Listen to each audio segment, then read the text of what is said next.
Hoje eu escolhi alguns textinhos, como vocês têm em mãos, e ao mesmo tempo, no finalzinho, vocês vão ver, tem uma música que é da Teologia da Libertação, um clássico, que se a Rosana, minha esposa, chegar, a gente vai cantar. Que é um clássico dos clássicos da Teologia da Libertação. Vocês podem procurar depois no YouTube, tem vários vídeos, né, com essa música tocando, apresentando, né, o conteúdo dela em forma de imagem, vocês vão ver. É um clássico. Eu vou ver se no próximo encontro a gente faz o mesmo. Vou ver se a Rosana toca Pai Nosso Revolucionário, Pai Nosso dos Mártires, perdão. É porque o Pai Nosso diz Pai Nosso dos Mártires e dos Revoltados. É um Pai Nosso muito agradável e leve. Então, perdão, errei a letra. Eu estou perdendo na hora da estrofe. É Pai Nosso dos Mártires dos Humilhados. É assim que começa. Aí vocês vão cantar na semana que vem para a gente terminar. E aí o que eu fiz para isso? Eu separei aqui os tratos das obras do Leonardo Boff, e separei também, estou tentando achar aqui, um texto meu que eu publiquei por ocasião de um congresso no final do ano passado na UERJ, que era um congresso de ciências humanas e religião. Então eu falei no final, junto com uma antropóloga, que é uma especialista em sexualidade e gênero na África. É uma moça que escreveu alguns livros sobre Yansan, sobre Orixá Yansan, e a gente partilhou a mesa assim, e eu fui falar da presença dos evangélicos na política recente do Brasil. Escrevi um texto chamado Credo dos Crucificados, que foi lido não só por mim, mas por todos. Eu vou citar ele no finalzinho, porque tem tudo a ver com o pensamento do Leonardo Boff. Também trouxe aqui esse textinho que saiu ano passado, que é uma síntese do pensamento do Leonardo Boff. Acho que vai facilitar para todo mundo. Até citei algumas partes aqui nesses extratos que vocês estão, né, com eles em mãos. Chama-se Reflexões de um Velho Teólogo e Pensador. Aqui ele reelaborou vários textos da obra dele e publicou os textos com uma certa pegada contemporânea, né, dentro do pensamento dele, e fala assim de todos os grandes elementos, todos os tópicos essenciais do seu pensamento, terminando com o problema da espiritualidade e também da ecoteologia da libertação, que eu vou falar bem pouco, mas vou tocar hoje. Então, quem quiser, para facilitar, tem esse textinho aqui. Acho que você vai ajudar demais. Eu peguei parte do pensamento do Leonardo Boff da juventude, ou seja, quando ele volta da Alemanha, chega aqui no Brasil e ele está florescendo assim, e aí é ali que está o pensamento mais impactante dele. Então eu tentei mesclar as fases para a gente dar uma olhadinha assim no contorno geral do pensamento, né, do Boff. E ao meu ver, é o maior teólogo da América, ao meu ver, sem sombra de dúvida, segundo a minha concepção, pela pluralidade de temas, pela profundidade dos temas que ele aborda, pela linguagem que ele consegue simplificar sem tornar simplório, pelo rigor da pesquisa, né, dele. Ele consegue falar desde a política nacional, por exemplo, lançou um livro ano passado, fazendo uma análise do governo PT, da história do governo PT, da presidência da República, e ao mesmo tempo lança esse livro que é a síntese do pensamento dele. Ele consegue fazer isso, né? Mais de 100 obras publicadas, e ao mesmo tempo ele consegue dialogar com coisas como física subatômica, e com a ecologia contemporânea, com a teologia clássica medieval, com a teologia contemporânea alemã, entende? Ele dialoga com filósofos, com cientistas, publicou um livro sobre mitologia dos índios do Brasil. Então é alguém que é muito versátil, né? Muito amplo e bastante profundo. Por isso é que eu acredito que ele é o maior intelectual do Brasil na atualidade, por isso. E o que ele fornece fora do Brasil é o segundo autor do Brasil mais lido fora do Brasil. Mais que o Olavo de Carvalho? Só perde com Paulo Coelho. O Olavo de Carvalho só lê um grupoinho, assim, mas fora daqui ele é muito lido, é impressionante. Um amigo meu foi fazer doutorado na França, desceu no aeroporto, deixou as coisas lá, ele já tinha morado lá. Quando ele vai a uma praça em Paris, era domingo, muito interessante, e aí ele chega lá, tem um pessoal, uma garotada deitada assim, fazendo um piquenique e tal. Quando ele vê, o rapaz está com um livro do Leonardo Boff na mão. Aí ele falou, caramba, coisa estranha, Leonardo Boff na França. Tá? Aí quando ele vai lá na frente, tem um livro do Rubem Alves. Ele falou, caramba, eles leem, né? Eles nos leem. A gente é que não se lê, eles nos leem. Então eu vou tentar fazer uma síntesezinha de um pensamento que eu acho muito rico e complexo. Eu já estive com ele algumas vezes, ele é amigo do Edson, né, que é o pastor emérito aqui dessa igreja. Ele fez um prefácio de um livro meu sobre Jonas, o meu primeiro livro sobre a obra do Jonas, um poeta da fé. Tive a oportunidade de participar com ele de um evento, né, em 2010, participamos assim na mesma mesa, e acredito que ele possa nos ajudar demais a repensarmos a trilha do que a gente está estudando como teologia da libertação. Eu vou fazer um caminho diferente do que eu fiz das últimas vezes. Eu peguei questões metodológicas e desses métodos, ou desse método, eu fui desdobrando em algumas particularidades de alguns autores. Por exemplo, Rubem Alves, semana passada, Gustavo Gutierrez. O que eu vou fazer hoje? Eu vou pegar o momento mais maduro da obra do Leonardo Boff e vou descer. E vou chegar ao momento que eu considero atual do Leonardo Boff, que é a discussão de problemas ecológicos ligados aos problemas sociais da atualidade. Então eu vou fazer uma espécie de curva, assim, que começa com a maturidade e termina na maturidade. É isso que eu vou fazer. E para introduzir o pensamento dele, eu escolhi o tema que ele diz que é o tema central de todos os textos dele, que é o tema da espiritualidade. Ele, dentre mais de 100 livros que ele escreveu, mais de 50 ou são expressamente sobre espiritualidade, ou tem capítulos sobre, ou tem o horizonte da espiritualidade atravessando os textos. Então, é um tema que é comum a todo o arco da obra. E para isso, eu vou citar não só o texto que está aqui, mas uma palestra que ele deu em 2001, no período da queda das Torres Gêmeas, aqui no Planetário, que foi publicado com o título, inicialmente, depois mudou, Espiritualidade, um Caminho de Transformação. Nesse texto, Leonardo Boff começa citando um livro do Dalai Lama, que foi publicado, que é Uma Ética para o Novo Milênio, que é de 99, mas foi publicado em 2000, aqui no Brasil. Ele começa a citar o texto, a definição que o Dalai Lama dá de espiritualidade. A definição é clássica. Ele diz que a espiritualidade é toda transformação, é tudo aquilo que produz no ser humano uma transformação interior. É a definição do Dalai Lama. Só que o Dalai Lama, como é budista, né, tibetano, ele não pensa que a nossa interioridade ela é isolável. Então toda a interioridade ela é relacional. Nos budismos em geral, você não tem aquilo que é o segundo princípio do budismo, que é o princípio da insubstancialidade do eu. Ou seja, não tem nenhum eu pronto dentro de si mesmo para você encontrá-lo. Pelo contrário, não tem substância, então não tem uma natureza fixa. Consequentemente, o eu é um efeito de vários feixes relacionais de elementos heterogêneos e em movimento. Daí o primeiro princípio do budismo é justamente o princípio da impermanência. O segundo é da insubstancialidade do eu, né? O terceiro, segundo muitos mestres dizem, é a possibilidade da experiência do nirvana, que não é um lugar, porque na verdade nada é parado. É um estado, um modo de ser que pode ser conquistado e perdido. Então é uma espécie de horizonte de significação da vida. E o Dalai Lama então pega essa expressão e diz o seguinte, pergunta, mas o que é uma transformação interior? E o que ele diz é que toda transformação interior é uma mudança qualitativa da totalidade que somos. Então não são modificações quantitativas. Né? Tenho um carro, comprei mais 3. Né? Era rico, fiquei pobre. Pode ser que isso produza modificações qualitativas, mas não é necessário. Você pode ser o mesmo canário pobre e rico. Então, a transformação interior é uma transformação qualitativa. Segunda questão, qual é o critério dessa transformação interior?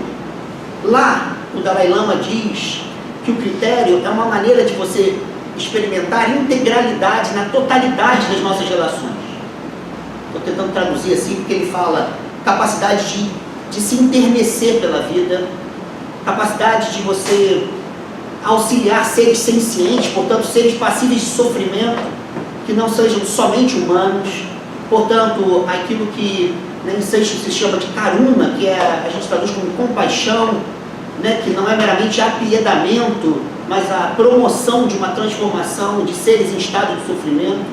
E ele vai citando vários. O Leonardo Boff pega essa definição. E ele diz, é dela que eu parto. A espiritualidade, ela produz, né, uma transformação do nosso interior, sendo que esse nosso interior é um interior qualitativo.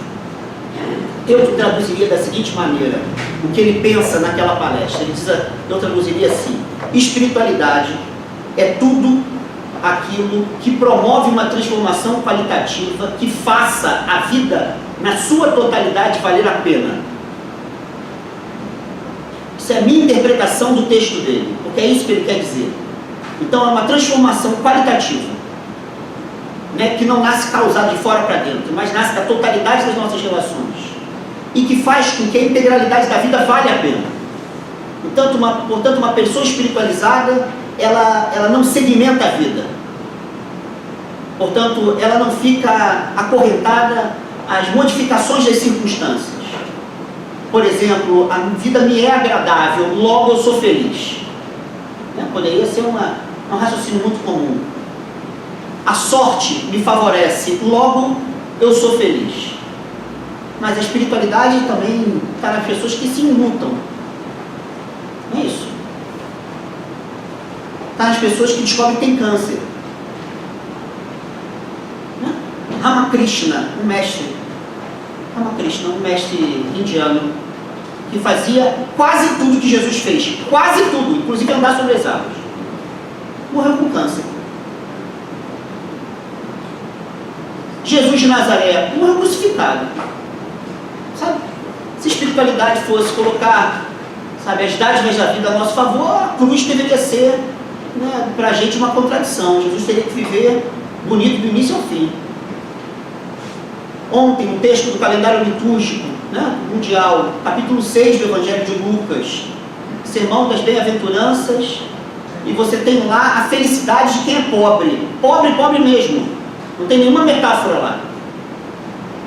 Pobre, pobre mesmo. Porque no judaísmo antigo, e é muito do nosso movimento evangélico, a riqueza e a pobreza são problemas de maldição ou bênção divina. Sabe, a grandeza, me parece, a grande grandeza da fala de Jesus é mostrar makarios, a expressão grega, alegria incontida, a expressão está em grego do Evangelho, bem-aventurança. É mostrar plenitude naquilo que é socialmente lugar de maldição. Isso significa que Jesus não diz que eles vão ficar ricos. Portanto, a espiritualidade vê plenitude exatamente nas possibilidades de escassez. Leonardo Boff parte daí. Ou, para dizer um texto taoísta, um texto muito bem, As Vias de Chuan Tzu, estão traduzidos em português, né? Tem uma versão inglesa, é muito grande até. É um dos maiores líderes taoístas, junto com Lao Tse, e ele diz no século II a.C., quem não descobre o tal na merda, não o vê em lugar algum. Né? Espiritualidade é ver o tal na merda, tal, né? Que é um conceito que não se traduz. A gente poderia dizer, quem não vê Deus na merda, não vê Deus em lugar nenhum. Né? Ora, então a espiritualidade tem a ver com isso. Qual é o desdobramento disso? É a necessidade de diferenciar a espiritualidade de religião. Porque na nossa cultura a espiritualidade se torna refém das religiões. Então a gente acha que todas as transformações qualitativas que fazem a integralidade da vida valer a pena está na boca de um pastor, de um padre, sabe, de um pai de santo, de uma mãe de santo, sei lá, de um monge. Não é isso. E a gente realmente acha que está ali. E isso é extremamente empobrecedor. Porque, segundo essa perspectiva, religiões são respostas e não matrizes. Elas são respostas a experiências de espiritualidade, mas elas não são matrizes. Você pode ter muitas outras experiências de espiritualidade que estejam totalmente fora do eixo das narrativas e práticas religiosas. E nesse sentido, eu não reproduzi aqui, mas vale a pena lembrar uma história do Leonardo Boff com Darcy Ribeiro. Essa história tem um palavrão, vocês me desculpem, eu sei que não é ponto. O Jacques está gravando, esse negócio vai para aí, o Brunão vai ficar uma fera comigo, mas tem um palavrão na primeira meia da história. E a história é genial. O Boff me contou pessoalmente que quando ele fala assim vocês são meus amigos, não vou ter problema, mas quando ele fala para um público diferente, ele tira o palavrão. Mas eu vou contar com o palavrão porque tem tudo a ver com ele. O Darcy está morrendo. O Leonardo Boff foi ao assessor dele. O que acontece? Pede para... ele vai visitá-lo. Chega lá, aquele arrependimento, né, cara? E agora? Eu que não acreditei em nada, né? Se bem que ele teve uma relação direta com o Candomblé, mas vai lá, tirando disso de lado. Ele chega e diz assim: e aí, Boff? Estou aqui morrendo, está um monte de gente aqui do meu lado também, mas eles acreditam em alguma coisa. E eu? Que nunca acreditei em nada. Eu falo, não estou entendendo. Ele falou: cara, eles acreditam em Jesus, Maria, José, céu, inferno, purgatório, reencarnação. Eu nunca acreditei em nada. Como é que eu fico? Ele viu, ele estava desesperado. Ele fala assim: meu amigo, é o seguinte, cara, deu uma aula de teologia. Primeiro, eu sei que você gosta de mulher. Então, Deus na Bíblia não é masculino. Em hebraico ele tem hesed, que é misericórdia, mas misericórdia é a virtude de quem tem entranha. Entranha não é víscera, entranha é vagina. Então, um Deus misericordioso é um Deus que tem vagina. Isso significa que Deus é uma mulher lá, a representação judaica. Ela falou: você está brincando? Não estou brincando, começou a dar uma aula de Bíblia. Está aqui, está ali, Oséias, não sei mais de quem, Isaías. E aí ele falou: então, Darcy, Deus é uma mulher linda, gostosa, para você que gosta de mulher, um mulherengo. Ele falou assim: Deus vai estar lá, te esperando, nua, linda, falando assim: Darcy. Ele gostava também de muito palavrão, por isso que ele fala essa história. Darcy, seu filho da puta, eu estava aqui na eternidade te esperando, e você lá na terra não querendo se encontrar comigo. Vem para os meus braços, gozemos eternamente. Aí o Darcy falou assim: olha, Boff, gostei demais disso, mas eu não fui apresentado a essa história quando estava no resto da minha vida. Agora vem você querer, sabe, me animar no finalzinho. Não adianta, cara. 48 do segundo tempo, né? Aí o Boff chegou para ele, recontou a história bíblica, falou: rapaz, não adianta mais, cara, eu estou indo embora. E aí? Aí o Boff fala assim: poxa, meu amigo, você acreditou no povo indígena, nas pessoas negras, na educação pública de qualidade. Você acreditou na cultura popular, no samba. Você acreditou na emancipação do hemisfério sul. Você lutou por tanta gente que não tem força para lutar. Quer Deus maior do que isso? E o Boff comenta: espiritualidade não é o Deus que ele acreditava ou desacreditava. Espiritualidade era o sentido que fazia com que toda a sua vida valesse a pena. Então, isso significa que pode haver espiritualidade no ateísmo. Entende? As narrativas religiosas não tornam a espiritualidade propriedade privada delas. E mais do que isso, elas quase sempre distorcem a possibilidade da nossa espiritualidade. Por quê? Porque a espiritualidade é exercício, não é posse. Então, Leonardo Boff, ele vai ressignificar a noção de espírito. Poxa vida, o que é isso, Crisão? Ainda bem que chegou a macumbeira aqui, cara, eu estava querendo aqui. Essa é Hortência, nossa amiga, ela é Cat da Umbanda. Não, e a Pereira. E aí vai mais ainda. Cat vai ser a Crisão daqui a pouco. Você está quase a mãe de santo, quase a orixá da casa. Mas, grande amiga nossa. O que acontece ali? Que o Leonardo Boff para e diz assim: então, o que significa espírito na palavra espiritualidade? E ele nota que essa expressão, ela surge na passagem do século XVIII para o XIX, quando vários autores, filósofos, teólogos e tal, descobrem duas coisas. Primeiro, que a palavra grega para espírito, que é o que está nos evangelhos, né, pneuma, não significa uma parte nossa, mas significa a nossa totalidade inclinada para a presença divina.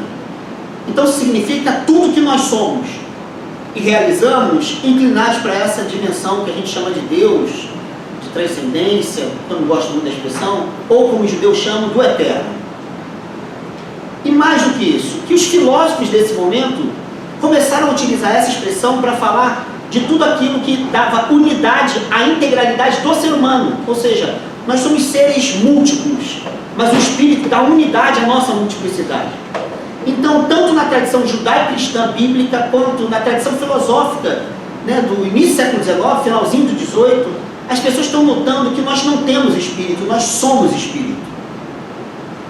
Portanto, exercer o espírito que somos, conseguindo afirmar em todas as nossas experiências concretas a integralidade da nossa vida na relação com outras vidas, é isso que nos faz espirituais ou não. Isso é tão importante que a literatura paulina não diz que nós temos espírito ou somos espírito. Ele fala assim: o homem segundo o espírito, o homem segundo a carne. É uma expressão grega que ele usa. Ou seja, é a vida humana como espírito, a vida humana como carne. Então, espiritualidade não pode ser uma parte nossa. Espiritualidade é a totalidade que somos em cada coisa que realizamos, fazendo com que tudo vale a pena, inclusive aquilo que parece mais abjeto em nós mesmos e nas pessoas ao nosso redor, na natureza e assim por diante. Ora, com isso, o Boff então vai pensar o seguinte: se a espiritualidade é sempre encarnada nessas nossas condições, como nós podemos ser espirituais sendo indiferentes às injustiças e aos sofrimentos dos seres em geral? A começar pelos humanos, nessa categoria que a teologia da libertação, junto com os marxistas, chamaram de pobres. Mas também essa outra pobreza, que é a pobreza da terra. A terra sendo violada, porque a terra é condição de vida de todos os seres. Então ele abre a espiritualidade para essas duas possibilidades: a possibilidade de luta pela vida humana e a possibilidade de luta pelas condições de todas as vidas, portanto pelo planeta. Ora, com isso, o Boff coloca mais um problema, que eu citei aqui no texto de Jesus. Cara, tem 4 águas, é isso? Camelo. Quem botou isso aqui? Eu vou pegar rios de água viva jorrarão no meu interior. Foi. E hoje eu estou perto, então. Obrigado, isso. Ora, qual é a questão? A questão é que o Boff nota que a espiritualidade, ela não pode ser só fonte de transformação. Ou seja, eu utilizo a situação opressora agora que a gente vive, e a espiritualidade ela criaria uma outra lá na frente, um futuro melhor, um futuro mais livre, mais pleno. É que a espiritualidade, antes dela dizer respeito a um fazer, ela diz respeito ao nosso modo de ser. Consequentemente, esse modo de ser é que está em jogo. O Boff diz em vários textos, aqui eu reproduzi 2 momentos dele, de um deles. O Boff diz que a espiritualidade ela vive da gratuidade. Portanto, experiências de gratuidade não tem nem porquê e nem para quê. E essas experiências são extremamente importantes porque elas nos fazem experimentar tanto sentido no que acontece que a gente não precisa de nenhum outro acontecimento para saciar ou para compensar a escassez do que acontece. Eu sempre quero falar disso que o Boff diz, os gregos também dizem isso, outras tradições dizem o mesmo. Eu sempre uso, já usei aqui lá no São Moritz essa história, a história do nascimento do meu filho, que foi de parto normal, e não vou ficar dizendo os detalhes, porque o médico ficou me sacaneando, fingindo que era goleiro na frente da Rosana, que graças a Deus não chegou, para ela não pensar nessa cena ridícula. Ela estava de perna aberta e o Tomás ficava com a cabecinha indo e voltando, e o goleiro fingia que era goleiro, e ficava falando assim: pra fora, Tomás! Poxa, chuta mais pra cá, pra esquerda, E eu desesperado, querendo dar um tiro naquele médico, querendo morrer, matar ele, tudo. Até que chega uma hora que ele vai nascer, ele pega a criança com muita velocidade, assim, tira, dá aquele tapa.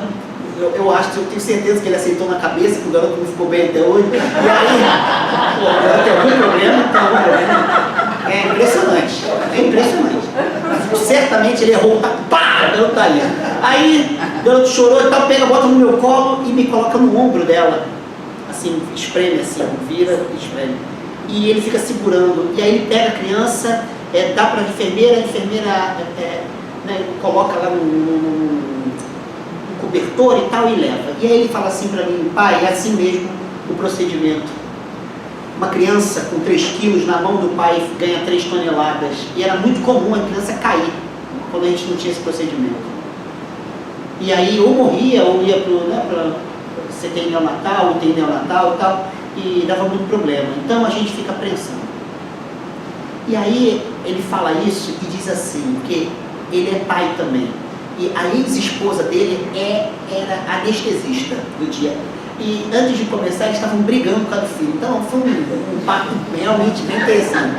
E aí ele chega para mim e fala assim: quando o filho nasce, a nossa história se divide. E ela fala assim: e esse instante torna-se eterno. E você entende bem, porque se me perguntasse por que eu estou rindo ou chorando, porque na verdade você ri e chora. Por quê? Eu não sei. E para quê? Para nada. Então não tem causa, seria o porquê. Também não tem finalidade, seria o para quê.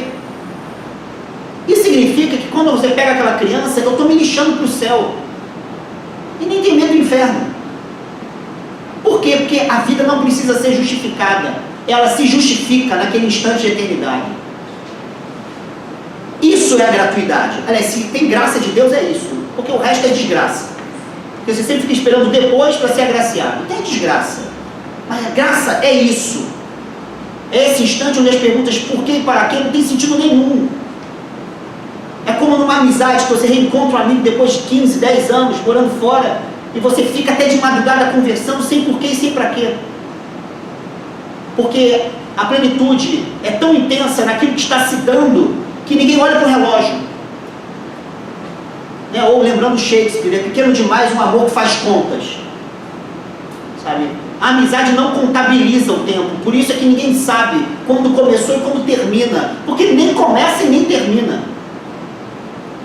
Isso é tão importante que é exatamente por causa da densidade desses instantes é que a totalidade da vida pode ser legitimada. Isso significa que o que vem antes, o que veio antes, o que vem depois, encontram nesse átimo de eternidade a sua própria legitimidade. Então, a espiritualidade vive dessa gratuidade. Dessa. Tem um texto atribuído a Teresa de Ávila, que na verdade ele é quase uma paráfrase de um texto do século XII muçulmano. E o texto diz assim: ó Senhor, se creio em Ti interessada no paraíso, afasta-me do paraíso. Se creio em Ti por medo do inferno, condena-me ao inferno. Porém, Senhor, se creio em Ti por Ti tão somente, não demoras, mostra-me a Tua formosura. Ou seja, uma fé que esteja interessada no céu não tem relação com gratuidade. E que tem medo do inferno, na verdade não pode ter capacidade de se afirmar na integralidade da vida em que se vive. Isso significa que os instantes de gratuidade suspendem da gente a cobiça pelo céu e o medo do inferno. Século XII, um texto chamado, a tradução seria o amor a Deus, também pode ser de Deus, de dirigendo Deus. É um texto de Bernardo de Claraval. Esse texto, no meio do texto, São Bernardo faz a distinção de 4 graus do amor, sendo que o último amor é o amor, os 2 últimos são os amores mais profundos, o último é o mais radical, portanto, e ele chega e diz assim: aquele que crê em Deus, aquele que ama a Deus, querendo o céu, é mercenário. Aquele que ama a Deus, por medo do inferno, é covarde. Ainda que aqueles que amem a Deus possam ir para o céu e sair do inferno, jamais amam a Deus pensando no céu ou pensando no inferno. Isso é gratuidade. A questão é que a espiritualidade já faz a vida ser plena, então, em todo solo que nós pisamos. Para lembrar que um autor, né, que é a especialidade do meu amigo Mateus Kierkegaard disse no Temor e Tremor: quando você dá um salto ao infinito, a figura de Abraão faz isso, ele vai buscar a terra firme, mas a terra firme não é nenhum lugar, a não ser o lugar onde os seus pés pisam. Portanto, não tem lugar para além da onde a gente está, que é a nossa terra prometida. Pelo contrário, o infinito, que é esse Deus, ou se dá em cada lugar que pisamos, ou em verdade não se dá em lugar algum. Isso é espiritualidade. Com o nome de Deus ou sem Deus, em experiências religiosas, que eu acabei de citar, ou sem experiências religiosas, lendo poesia, falando com um amigo diante do mar, ou sabendo sofrer o luto, como a minha amiga Márcia. Quem sabe, quem conheceu o filme A Partida, né, que ganhou o Oscar de melhor filme estrangeiro em 2009, sabe o que é, né? A arte de dizer adeus diante de uma pessoa que importa profundamente e que nos faz chorar porque morreu. A arte de dizer adeus é uma arte de espiritualidade, porque é preciso ver vida se fazendo vida quando a morte de quem amamos nos rouba um pedaço de nós mesmos. Ora, com isso, o Leonardo Boff coloca um problema. Nós vivemos a nossa espiritualidade num mundo onde quase nada vale a pena. Porque as condições políticas, econômicas, sociais, religiosas, institucionais, essas condições precarizam o viver. Então a grande questão do Leonardo Boff é integrar a plenitude da espiritualidade com a escassez que se apresenta num mundo cujas condições são precárias. Em outras palavras, trazer plenitude para a luta, ainda que nós morramos ao lutar. Entende? Lutar por lutar. Vai mudar? Não sei não. Se eu viver 500 anos lutando, chegar ao mundo e continuar a mesma coisa, não importa. A plenitude estava na luta, em cada encontro, em cada criança que eu abracei, cada criança que me ajudou, né? Thalia Crisão, minha amiga, que coordena lá o trabalho com população em situação de rua, né? Trabalho com ela já há algum tempo, e a gente vai lá na rua. A gente sempre acha arrogantemente que a gente vai ajudar, salvar. É assim que a gente acha, né? Sou classe média, vou lá, vou levar o que precisa. Não é mentira isso. Eles param, dão bênção, abraçam, perguntam como é que você está. Eles se lembram de quando você estava doente. E mais, quando falta uma pessoa, eles perguntam cadê aquela pessoa. Eles se preocupam. Os caras são, sabe, é impressionante como os caras nos ensinam. E uma vez a gente passava sempre num lugar lá na Glória, que tem muitas mulheres trans se prostituindo, e a gente vai lá e distribui além da comida, camisinha e tal, e elas vão e pegam. Uma delas uma vez passou e faltou uma pessoa com a gente. Falou assim, cadê aquela, hein? E descreveu, falou assim, ela não pôde vir por causa da filha dela. Ela falou assim, manda um beijo para ela. Né? Um dos homens espiritualizados desse país disse certa vez que não há pobre que não possa dar e nem rico que não possa receber. Dom Helder. E a gente realmente acha que a gente chega lá de cima para baixo, né? A caridade é o lugar da hierarquia. Pode ser o contrário. O importante é que a espiritualidade está na qualidade da experiência que se cultiva em cada um desses encontros, em cada uma dessas lutas. Daí, Leonardo Boff, a partir da espiritualidade, vai falar, e quem foi esse camarada chamado Jesus? Por que ele continua inspirando as espiritualidades? Ainda que as instituições que funcionem regulando o seu nome, muitas vezes não tenham nenhuma relação mais com a espiritualidade. Haja vista a quantidade de culpa que nós temos. Exatamente porque vivemos em igreja. E aqueles que gostam de dizer que não tem culpa, puta merda. Não sabe. Quando conhece alguém, uma mulher que realizou um aborto, aí vem tudo, né? E aí começam todos os estigmas, assassina, não, é isso, vai ser condenada. Mesmo que fale de outra maneira. Mas não, nós somos muito para frente. Mas é a mulher que cometeu lá, a nossa vizinha, ou é da família, né? Pode ser a filha, sobrinha. E o bicho pega. Isso mostra o peso dos códigos religiosos que obstruem exatamente as veias da espiritualidade. O que que interessa isso? É que o Leonardo Boff vai a Jesus pensando como esse camarada cultivou a espiritualidade e que desafios ele nos lega ao cultivar a sua espiritualidade. Entende? Então, em 2001 ele fez esse percurso, mas quem lê a obra dele, já da década de 70, um clássico da teologia mundial, Jesus Cristo o Libertador, que é uma obra extremamente técnica, quem lê a obra fala, caramba, eu entendi, esse camarada está querendo ver isso. Jesus de Nazaré é um camarada que exerce a espiritualidade. E ele lega uma série de desafios com essa espiritualidade. Eu citei aqui, não vou ler hoje não, vocês podem ler. Eu decorei esse negócio, fiquei lá preparando, acaba quem decora.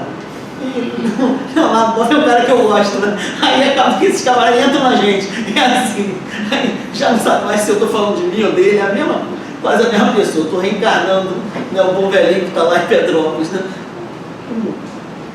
Mas a primeira coisa que ele mostra nesse texto dele, mas também no livrinho lá de 2001, é que a espiritualidade de Jesus se baseia em dois elementos.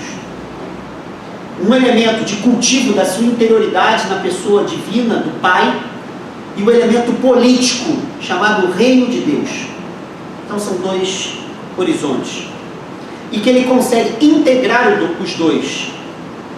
E exatamente essa integração parece ser uma revolução.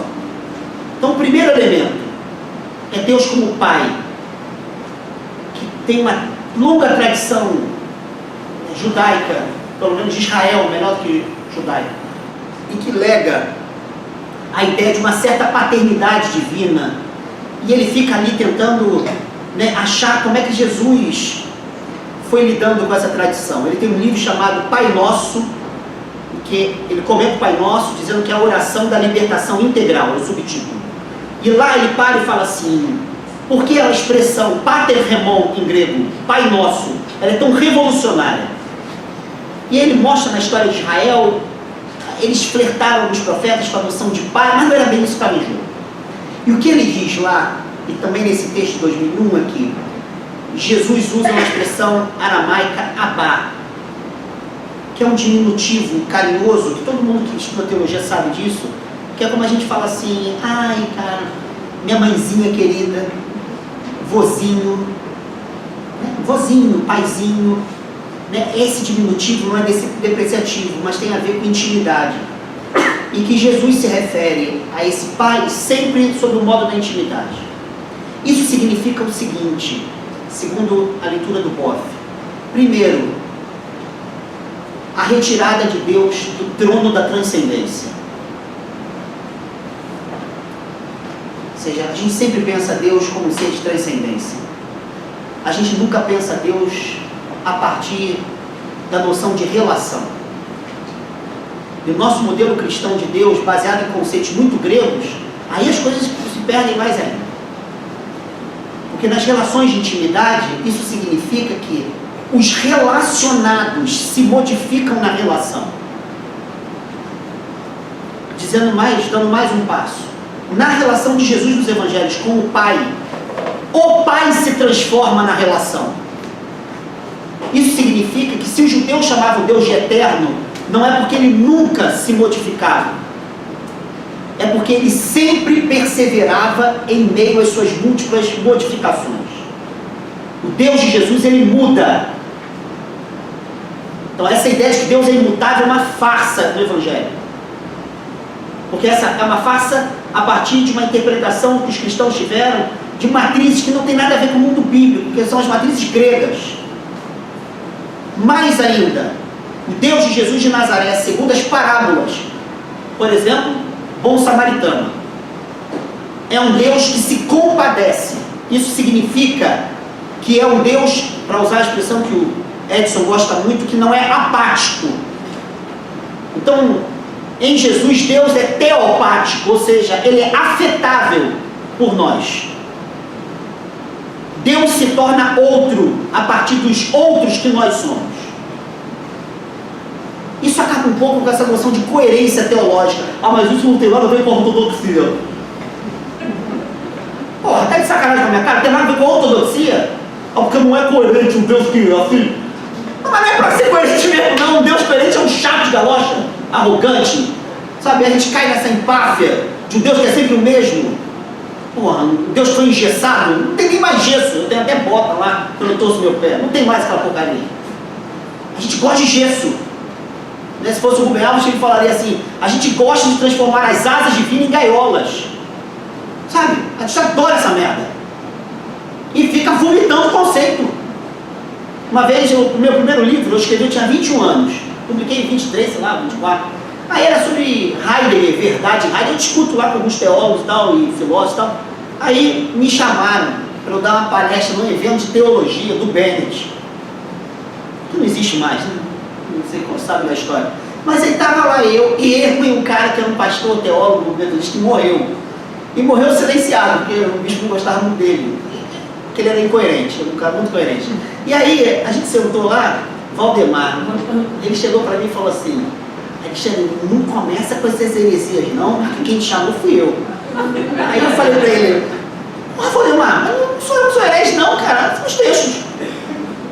Sabe, cara, é heresia, então você vai lá e reclama com os textos, cara.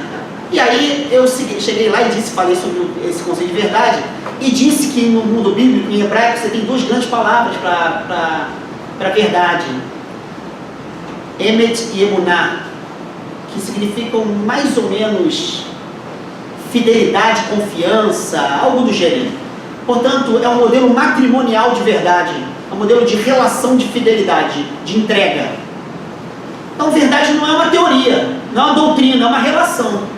Aí eu falei isso lá do cara e falei assim: se vocês leem Oséias, já leram Oséias? Vai ter vergonha. Vou traduzir. Deus manda Oséias se casar com uma puta. E ele é corno. E os filhos que aparecem lá não são dele, segundo o que o texto assinala. E Deus mostra que ele é corno. Deus é corno. Não é Oséias, Deus é corno. E ele manda Oséias e fala assim: fala pra galera que eu sou corno. Ele se prostituiu, eu sou corno. Nosso Deus geralmente ele é tão purinho, né, que não sente nada. Mas o Deus de Oséias, ele é corno, não pode fazer nada, tá lá.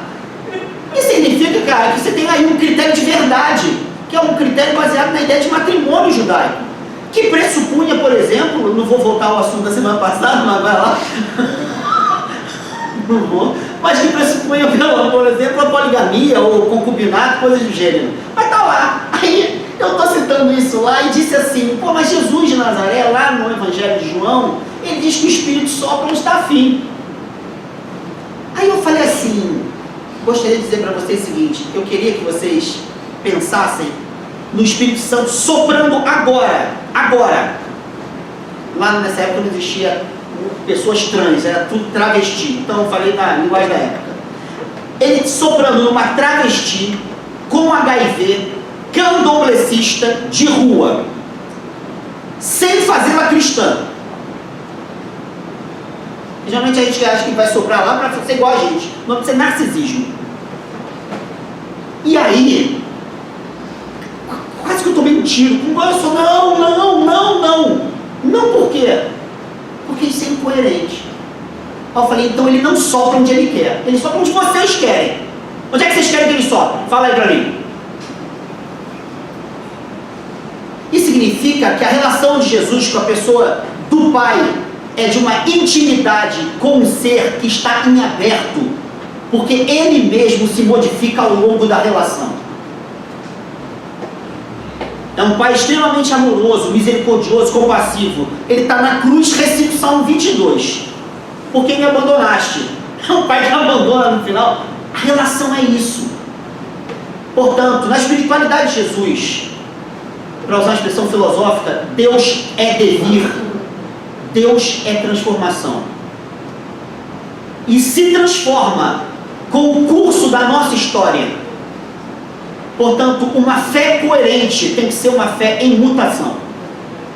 Segundo elemento da espiritualidade de Jesus, o reino de Deus. Jesus nunca diz o que é Deus. Ele diz em que tipo de vida social e cultural o reinado, a atuação dele irrompe. Leonardo Boff chama isso de transfiguração da totalidade do ser humano, corpo, alma, mundo. Portanto, Leonardo Boff diz que essa transformação ela é total. O que significa? Eu não vou dar os detalhes antropológicos, mas a condição histórico-política, as condições emotivas, as questões educacionais, as questões materiais, econômicas, tudo isso está implicado na ideia de reino. Ao ponto de uma das preposições, né, Jesus diz que o reino está dentro, mas também diz que ele está entre. É uma expressão que o Tolstói adora dizer, que esse dentro não está dentro só de mim, porque o dentro é o entre onde eu vivo, diz o Tolstói. O reino, ele é dentro, mas o dentro é entre nós. Portanto, o reino mostra que o pronome de Jesus é o nós. Não o eu, não o tu, mas o nós. Daí o Pai não ser privatizável na expressão Pai Nosso. E daí o Pai Nosso não ser nosso, se o pão for só de alguém e não de todos. Daí os extremos da oração do Pai Nosso, que na maioria das partes ela já existia no século I a.C. Ela é quase que uma bricolagem de Jesus, com textos que outros líderes judeus usavam, e ele dá um arremate, integra e acrescenta. Mas essa ideia de que o Pai Nosso se integra com o Pão Nosso mostra que a intimidade com o Pai significa a promoção da força do pronome nós. Portanto, atuar no mundo e trazer plenitude ao mundo é expandir o poder de atuação do nós que se desdobra no pronome possessivo nosso. A questão é engraçada porque esse camarada era judeu, e eu sempre fico pensando qual é o nosso do Pai, né?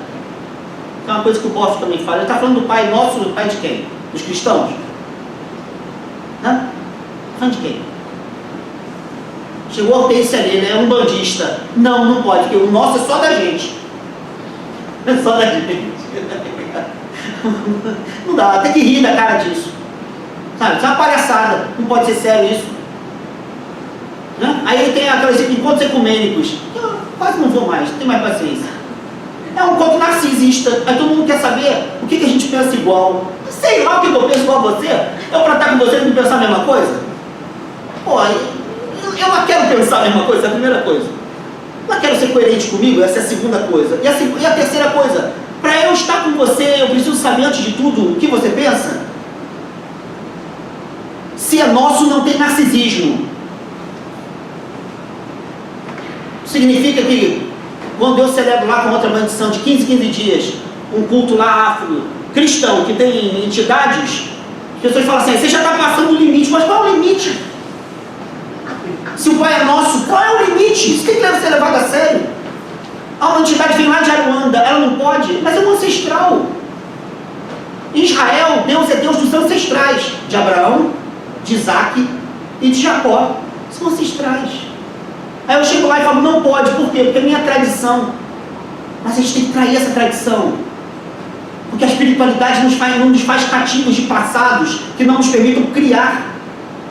Daí o Leonardo Boff dizendo, Jesus Cristo libertador, que Jesus provocou a própria morte.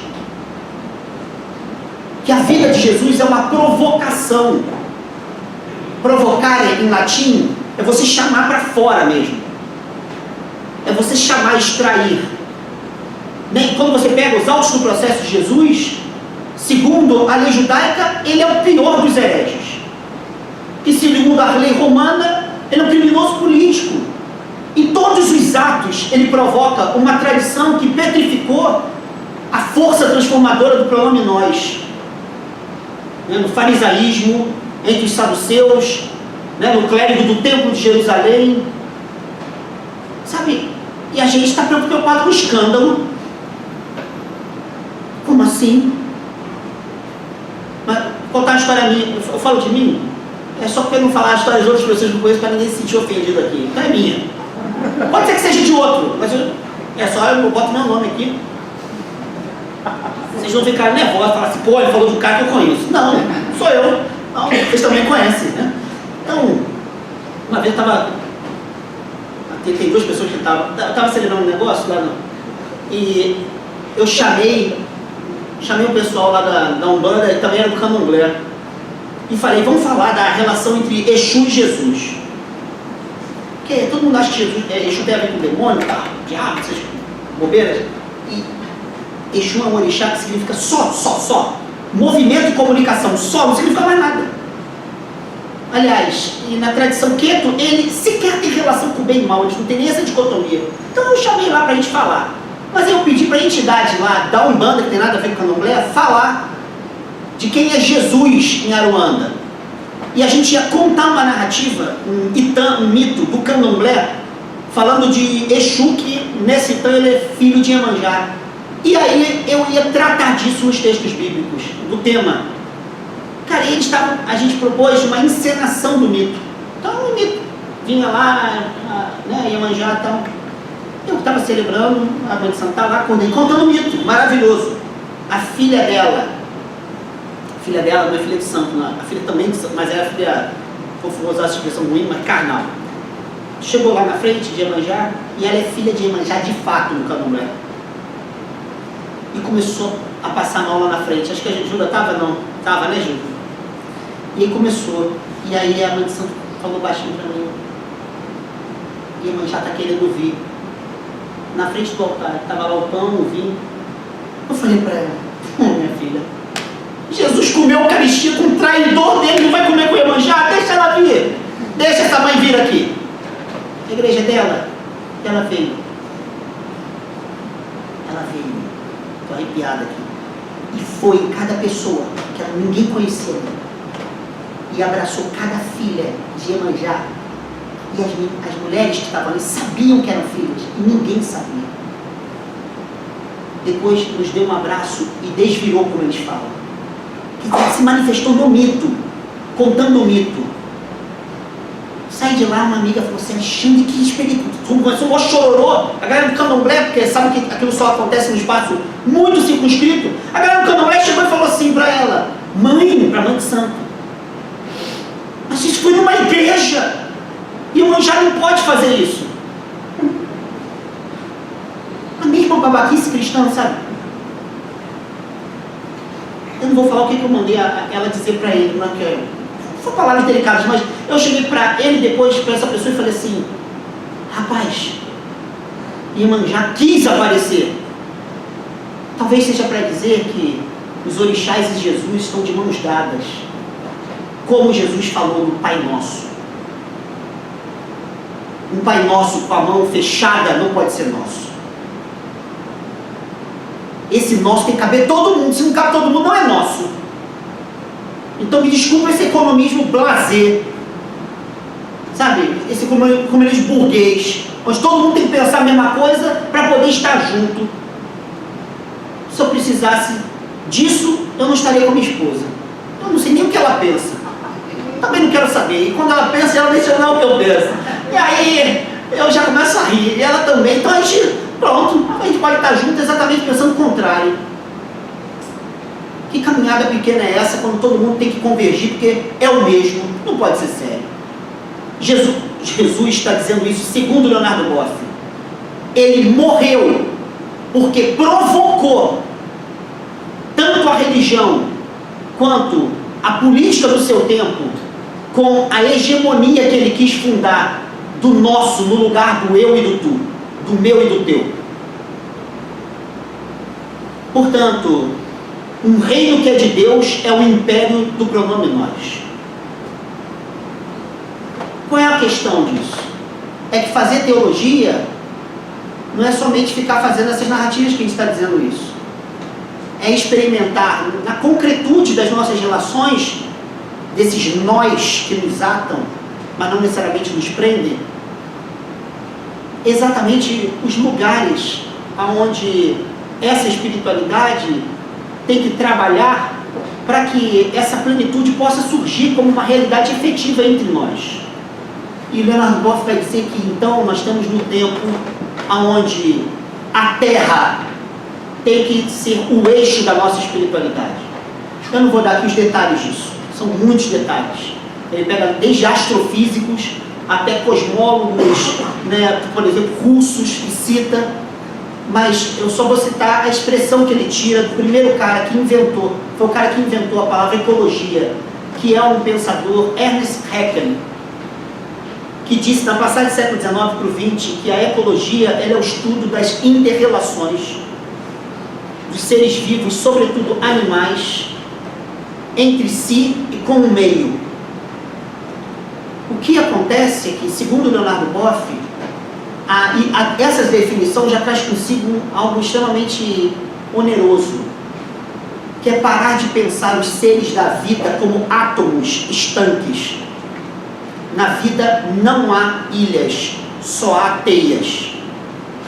Então, a ecologia, muito mais um estudo específico, ou do que um ato como Greenpeace, defender certos seres que são mais ameaçados que outros, ela pressupõe uma ruptura de paradigma, onde a interdependência seja lugar de todas as liberdades.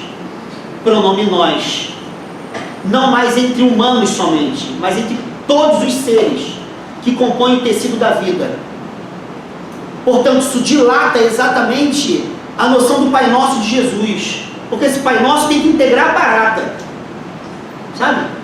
A minhoca, mas também a pedra. E o que acontece com esse estudo? É que, inicialmente, ele é um discurso biologicista. Então parece que a ecologia está na mão de biólogos e com narrativas que são muito restritos a certos campos de pesquisa. E o que o Boff quer, e outros autores também querem, desde a década de 70 para cá, é transformar essa ideia numa ideia um pouco mais complexa.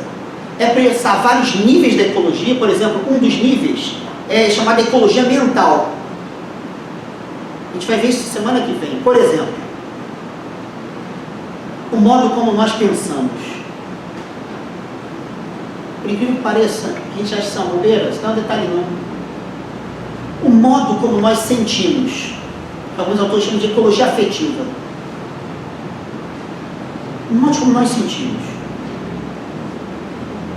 Mas a ecologia econômica, a relação entre a produção econômica e a vida da terra.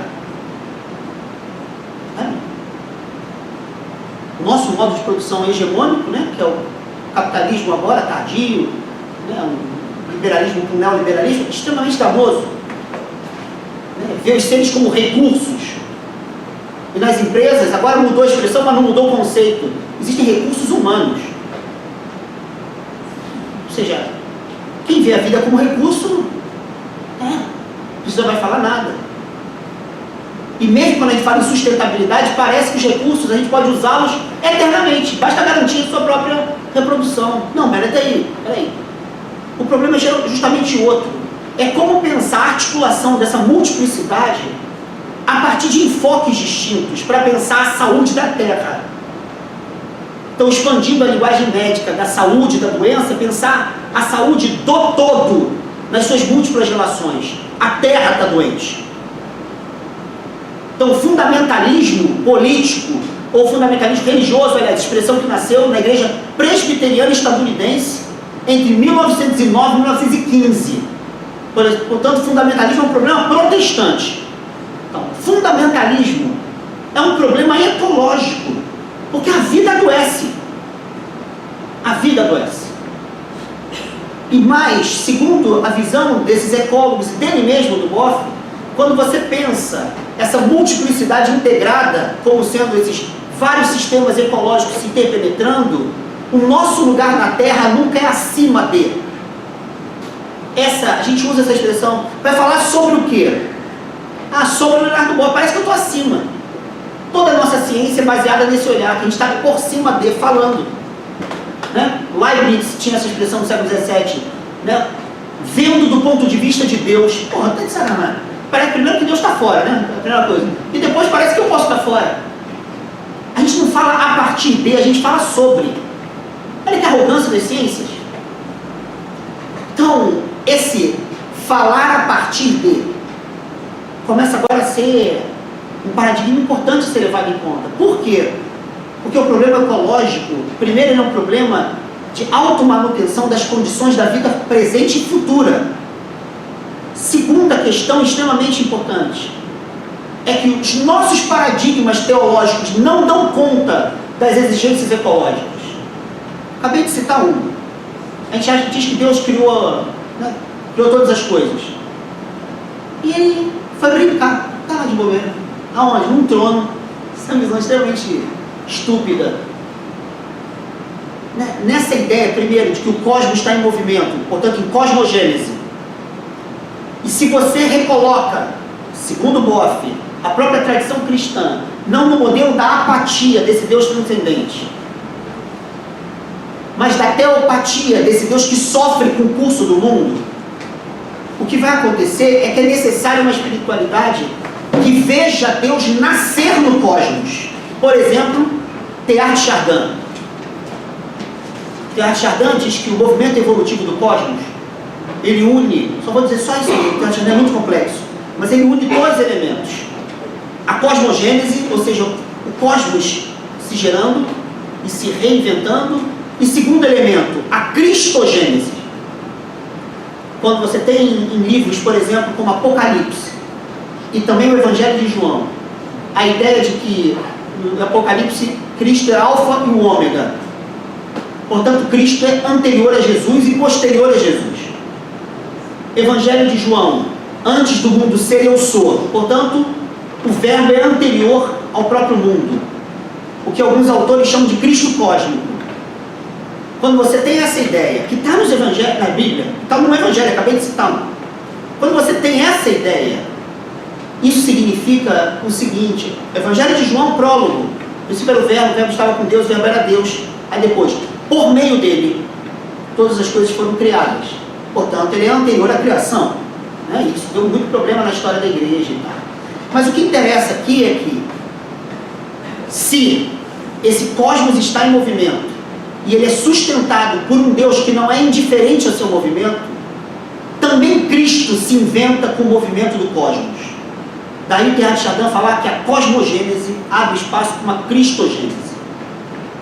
Então Cristo está em movimento, em meio ao todo, não fora, em meio a, não acima, nem abaixo, através de. E isso parece uma viagem na maionese, mas era o que pensava Francisco de Assis. São Francisco de Assis pensava isso. Diferentemente do que a gente imagina, não é que ele via o Criador olhando para a criatura, é que ele via Cristo apresentar-se na criação. Mais um parênteses. Quem conhece a história do islamismo sabe que a partir do século IX surge no movimento sufi uma interpretação de um ser que está no Corão chamado Ibis, que é um ser estranho, que tem um correlato com o nosso Lúcifer, mas não é um Lúcifer, é uma coisa meio maluca. Esses camaradas criaram, do século IX ao século XII, uma compreensão extremamente interessante para pensar esse problema que a gente está falando aqui, de uma ecoteologia da libertação. E o problema é o seguinte: Ibis, assim como o mito de Lúcifer, que não tem nada a ver com a Bíblia, diga-se de passagem, Ibis certa vez foi criado e Deus chegou para ele, e falou para ele: olha só, Ibis, você vai ficar, você e a sua legião, eternamente me adorando, me servindo. Ele falou: beleza, estou aqui. E ficaram lá olhando para Deus, é uma concepção narcisista, Deus quer que fique olhando para ele. E aí, um belo dia, Deus falou assim: cara, é o seguinte, eu vou criar um negócio lá chamado Terra. E vou criar um ser que é bem frágil, chamado ser humano. E eu estou ordenando que você pega a sua legião e vocês vão lá para baixo e vão ajudá-los. Ajudar a quê? Ajudar a dar luz para esse pessoal, dar o norte, ensinar o meu caminho e tal. Ele falou assim: não. Você se contradisse. Essa é a ideia de coerência. Você se contradisse por quê? Porque você falou para a gente ficar eternamente diante de você e te servindo. Aí ele falou assim: então, estou mandando você me servir lá embaixo. Eu falei assim: não. Você falou para ficar diante de você. Se a gente vai lá embaixo, a gente não vai estar diante de você. E aí ele chega e fala assim: mas você vai lá para baixo. Ele falou assim: não, mas você está se contradizendo. Você vai lá para baixo. E aí pega e pá, expulsa. Aí o Ibis se reúne com a galera dele e fala assim: galera, é o seguinte, Deus está de sacanagem. Vamos fazer o seguinte, vamos destruir esse cara aí, o ser humano, para que ele se arrependa. e volte a nos colocar do lado dele. Qual é a interpretação sufista dessa lenda extremamente interessante, muçulmana? É que o poder dessa criatura, que é ambígua, muito ambígua, não é que essa criatura odeia a humanidade, é que ela só ama Deus em detrimento da criação. Isso significa que querer amar a Deus fora da criação é nem amar a Deus e nem vê-lo na criação. É isso que o Leonardo Boff está dizendo com a ecoteologia da libertação. É preciso uma espiritualidade onde divindade e cosmos mutuamente se façam e se interpenetrem. Mais um parênteses. Leonardo Boff não cita tanto, ele cita o nome, mas não cita a história. Há um autor judeu que foi amigo da Hannah Arendt, que eu adoro, Hans Jonas, que ganhou na década de 80 um prêmio na Sociedade de Ciências e Letras da Alemanha. E a família dele, quase toda dele, morreu em Auschwitz. Então ele fez um discurso para receber o prêmio chamado, que foi publicado, tem em português, O Conceito de Deus depois de Auschwitz. E ele chega lá e fala assim, cara, depois dos campos de concentração na Alemanha, todas as nossas narrativas tradicionais sobre o mal vão embora, todas. Ele fala, não, mas não, todas vão embora. Por exemplo, uma delas, ele é judeu, né? Então ele fala assim, uma delas é de que o sofrimento do justo abençoa as gerações futuras. Então tem lá, o sangue do justo limpa as gerações futuras. Ele fala, que justo se a gente nem sabe mais os nomes? Hannah Arendt chamou os campos de concentração de máquinas de esquecimento. Como assim? E mais, como falar desse todo-poderoso que, sobretudo Maimônides, segundo ele, falava, e que esse todo-poderoso é um reizinho mandão que faz tudo segundo o que ele quer, e falar que ele é justo, quando na verdade morreram só pessoas que não tinham nenhuma relação com o Código Civil do seu tempo. Aliás, o nazismo jamais acabou com o Código Civil, nem o STF da época, só que eles tiravam uma possibilidade de julgamento. Então aquilo não tinha vínculo com nada, com código nenhum. Então ele fala, cara, como assim? E ele diz assim, só tem uma maneira de levar Deus a sério depois de Auschwitz. É repensar Deus a partir de um conceito judaico chamado de Tzimtzum, que é da Kabbalah do século XV, com um cara chamado Yitzhak Luria, que diz que Deus, quando cria, ele se contrai para que a criação ela venha dentro dele, mas não seja ele. Se contrai. Tzimtzum é isso, é contração. Só que ele diz que não é bem assim que Deus cria, não. Deus não cria, se contrai e fica ao redor da criação. Isso não tem mais sentido. E aí ele pega vários textos lá, ele cita os profetas e tal, diz assim, engraçado, Deus sente dor na Tanar, na Bíblia judaica. Deus se macera, Deus ouve o clamor dos oprimidos lá no Egito, sabe, é um Deus sensível. E ele diz assim, está na hora da gente radicalizar essa sensibilidade divina. Deus, quando cria, ele se incorpora inteiramente na criação, de tal modo que ele depende do curso de toda a criação. E quanto mais a criação vai se movimentando dentro de cada ser, e nos limites de cada ser, mais Deus vai se apropriando de si mesmo no todo. Isso é um mito que ele cria, baseado na Bíblia. Mas surge um ser chamado ser humano. E esse é o problema de Deus. O problema de Deus é que ele está refém das decisões humanas. Para dizer um português Machado de Assis, se o ser humano faz merda, Deus sofre a merda que nós fazemos. Mas se ele é justo e promove as relações, então Deus tem mais espaço para ser o Deus que ele é. Então ele diz assim, quando o ser humano surge na criação, o destino de Deus está traçado. Porque quando nós respondemos pelo curso da criação, nós respondemos pelas possibilidades do próprio Deus. E quando nos assassinamos, assassinamos a Deus. E quando nos abençoamos, abençoamos a Deus. Mas Deus nunca é ileso por causa dos efeitos de cada ato de cada ser humano. E ele diz, se é possível falar de Deus hoje, a fala seria a seguinte: em tudo que fazemos, decidimos pelo futuro do próprio Deus ao decidir o futuro da própria terra. Portanto, fé em Deus é responsabilidade pela totalidade da criação. Leonardo Boff vai levar exatamente isso a sério. Significa que a borboleta não é um capricho burguês. Ai, eu amo borboletas. E hoje eu vou ver no National Geographic uma borboleta da Tanzânia, que é diferente da brasileira. Não, significa que a borboleta é um problema do futuro da vida na Terra.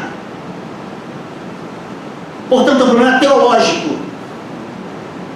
Porque se a gente não encontra Deus face a face, é porque a face de Deus não é outra, senão a face de todos os seres da criação. Daí o Hans Jonas dizia aqui, claro que os judeus estão certos quando dizem que ninguém vê a Deus face a face. Porque ninguém pode ver Deus fora do tudo. Ninguém pode ver Deus fora do tudo. Entende?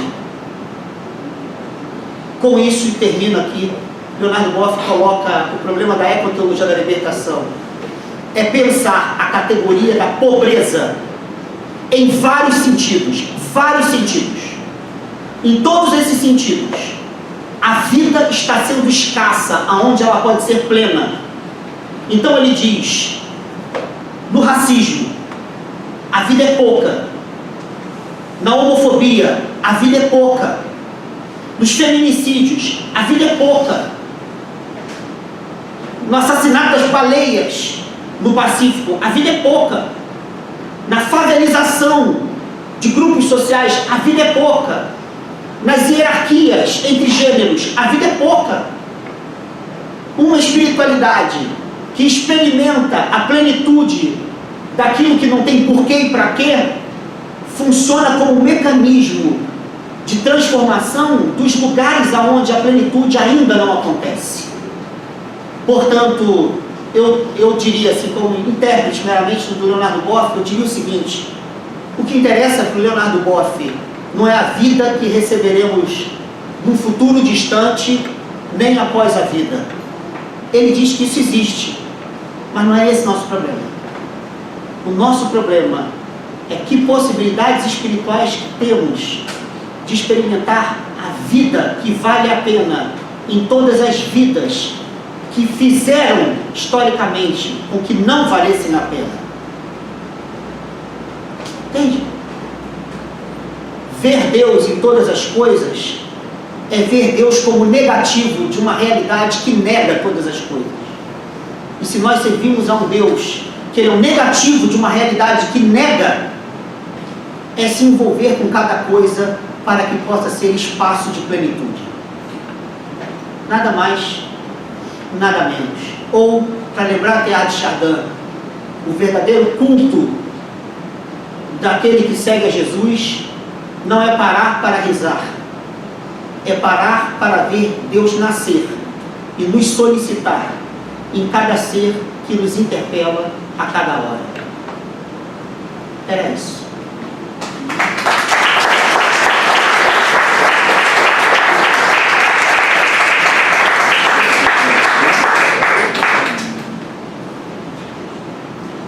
Estou aberto aqui a qualquer coisa, até Efésios.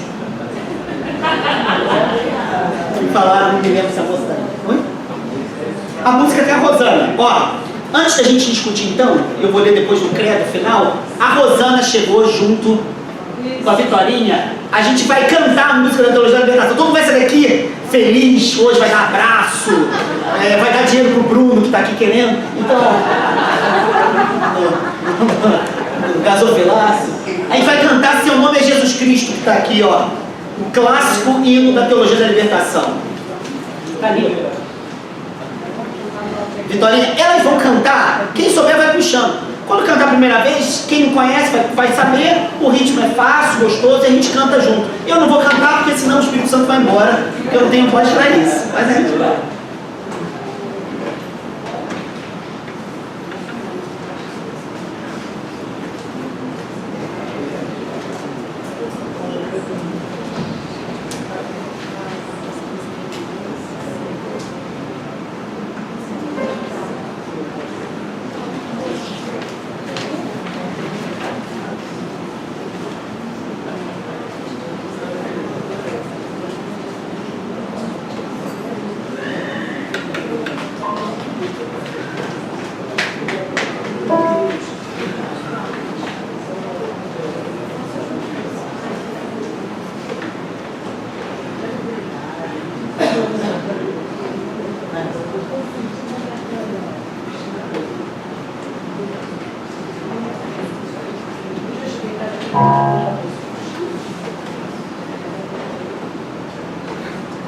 Às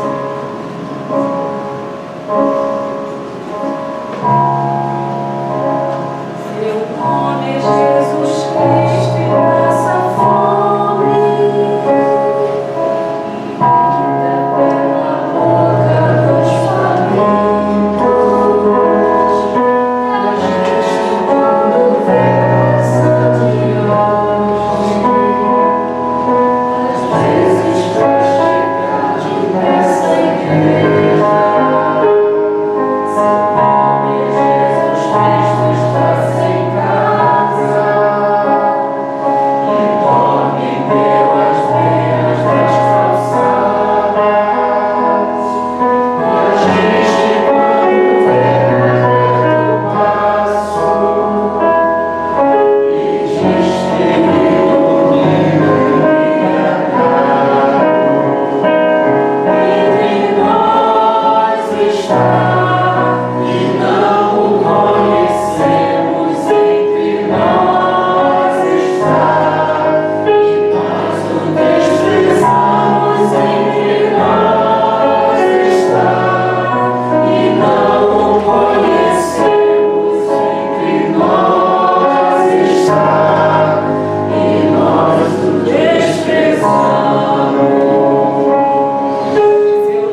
Creio no Deus dos crucificados.